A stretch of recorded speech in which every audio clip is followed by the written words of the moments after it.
మన నూజివీడు పట్టణంలో ఉన్న త్రిబుల్ ఐటీ సంస్థ 2008 నుంచి కంటిన్యూ ఉంది.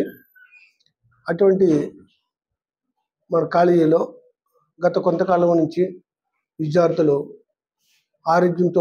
అనారోగ్యంతో బాధపడుతున్నారని మనందరికీ తెలిసిందే. దాని మీద ఫుడ్ సరిగా ఉండలేదు,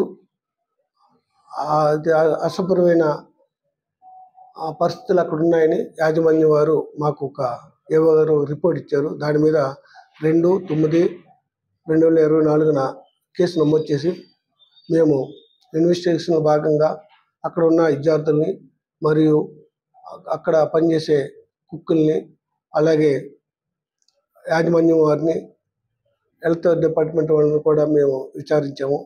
వారు చెప్పిన దాని ప్రకారము ఇది ఫుడ్ విషయంలో క్వాలిటీ మెయింటైన్ చేస్తలేదని, అలాగే ఫుడ్ సప్లై చేసినప్పుడు శుభ్రమైన ప్రదేశాలని వాళ్ళు ఉంచుతా లేదని మా నోటీస్కి వారు చెప్పారు. దాన్ని బట్టి ఇందులో ముద్దాయిలుగా మనకి ఎవరైతే అనూష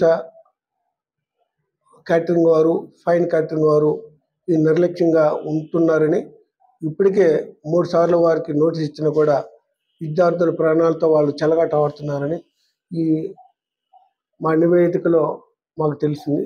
కావున దాని మీద మేము ఇప్పుడు అందులో అనూష క్యాటరింగ్ వారికి మరియు ఫైన్ క్యాటరింగ్ వారికి మేనేజర్లుగా ఎవరైతే ఉన్నారో గోగినేని మధుబాబు మరియు పింజాల నవీన్ కుమార్ని మేము ఈరోజు అరెస్ట్ చేసి కోర్టులో హాజరుపరుస్తున్నాము.